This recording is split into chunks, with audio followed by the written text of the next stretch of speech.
Okay, students, we are going on to day 4, idioms and phrases. Today's day 4. तो आज हम फिर 4 देखेंगे idioms and phrases. फ्रेज भी होगा, idioms भी होंगी. और आज का हमारा फर्स्ट है to kill 2 birds with 1 stone. To kill 2 birds with 1 stone. कल अपन ने देखा था ना, across cultures thinking pattern same होते हैं, बिहेवियर सेम होते हैं, एंड इस बात को कहने का तरीका सेम होता है, भाषा अलग अलग हो जाती है. तो अपन जो कहते हैं कि एक तीर से 2 शिकार करना, वही है to kill 2 birds with 1 stone. एक स्टोन से 2 निशाने, 2 birds.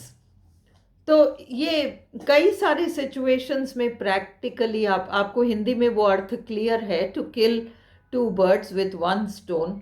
बहुत लंबे समय से आपके मन में इच्छा थी कि मैं फलाना शहर जाना चाहता हूँ, तो मौका नहीं लग रहा, पर जाना तो चाहता हूँ, उस जगह घूम के तो आना चाहता हूँ, घूमना है मुझे उस जगह जाके. अब आपको पता चलता है कि आपका कोई मित्र या कोई भी शादी हो रही है उसके घर में, एंड आपके पास इनविटेशन कार्ड आया है. शायद आप यूं किस अन्य परिस्थितियों में नहीं जाते, पर अब आपका मेन मकसद जो था वो था उस जगह घूम कर आना है. अब ये तो हो जाएगा, यहाँ पे भी अटेंडेंस लग जाएगी, यहाँ भी नाम हो जाएगा, साहब वो लोग आए थे, वो आया था, फलाना आया था, और आपका मेन मकसद भी पूरा हो जाएगा कि आप जो घूमना चाह रहे थे. तो आपने एक तीर से 2 निशाने साध लिए. To kill 2 birds with 1 stone. दूसरा, अब ये जो दूसरा और तीसरा मैं करा रही हूं, इसमें भी आपको डिफरेंस समझना पड़ेगा. कई बार बारीकी में डिफरेंस होता है. सेकंड है to add insult to injury. अब इसका भी आपको हिंदी इक्विवेलेंट मिल जाएगा, जले पर नमक छिड़कना. क्या होता है जले पर नमक छिड़कना? जले पर अगर नमक छिड़को ना तो और वो दर्द बहुत भयंकर हो जाएगा. तो जले पर नमक छिड़कना हम प्रैक्टिकली कैसे देखें? अब आप सोचो कि आपका मित्र है और आप भी हो, और आप दोनों किसी चीज़ को प्राप्त करना चाहते थे. अब ये चांस की बात हो गई, चाहे किस्मत की बात हो गई, उसको तो मिल गया और आपको नहीं मिला. तो वैसे ही ये तो जले वाली स्थिति हो गई. और सामने वाला क्या करता है कि भले ही वो आपको चिढ़ाने के लिए नहीं कर रहा, उसका पर्पस ये ना हो, तो भी वो अपनी उस चीज़ के बारे में और थोड़ा बड़ा कर बात कर रहा है.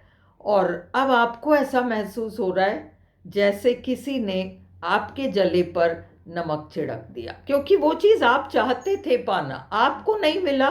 वो दर्द ही काफ़ी है. ऊपर से वो जो उसके बारे में गाने गा रहा है रोज रोज, अरे ऐसा इतना मज़ा आया और वहाँ गया तो ऐसा हुआ, वैसे वॉट एवर इट इज़, उससे आपका दर्द और बढ़ गया, मानो किसी ने आपके जले पर नमक छिड़क दिया हो. ये वाला. Next, to add fuel to the fire. इसका भी हिंदी इक्विवेलेंट है, आग में घी डालना. ये जले पे नमक छिड़कने से अलग है. जले पे नमक छिड़कने का अर्थ अलग है ना. और आग में घी डालने का मतलब पहली बात बिगड़ी थी, उसको सुधारने की कोशिश तो नहीं की. सपोज 2 दोस्त हैं या 3 दोस्त हैं, वो उन 3 दोस्तों में 2 दोस्तों की आपस में लड़ाई हो गई.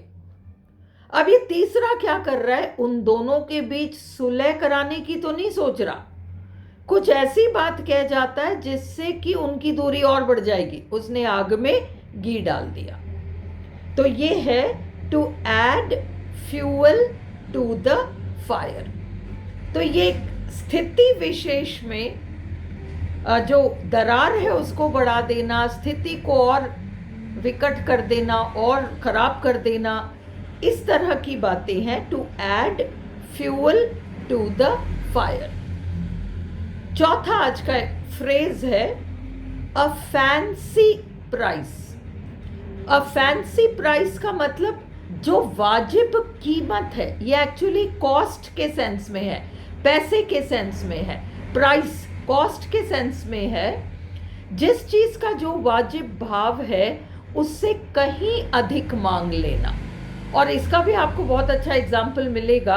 अपन लोग राजस्थान के हैं और जयपुर जाओ आप, तो वो तो टूरिस्ट इतने आते हैं वहाँ पे, फिरंगी लोग, फॉरेनर्स इतने आते हैं, और आप जिस चीज़ को शायद 50 रुपये में खरीदोगे, वो आप उससे दुकानदार से कीमत पूछोगे तो वो 50 रुपये आपको बताएगा। और वो फॉरेनर पूछता है तो उसको कहता है कि 500 का है। तो he is coating a fancy price. A fancy price, बहुत अधिक कीमत मांगना। ये केवल वस्तुओं के संदर्भ में नहीं है। भाई आपको घर पुतवाना है तो आप पेंटर को बुला के पूछते हो भैया क्या खर्चा आएगा। आपके दिमाग में भी एक एस्टीमेट है, आपने 2-3 पेंटर से पहले ही बात करके पूछ लिया कि लगभग क्या आएगा। सब में थोड़ा सा 19-20 का डिफरेंस है। ये साहब तो आपको 25 ही बता रहे हैं। तो he is coating a fancy price, मतलब जो वाजिब कीमत है उससे थोड़ा ऊपर नीचे तो चलता है, पर ये तो बहुत ही अधिक मांग रहा है, उसको कहते हैं अ फैंसी प्राइस।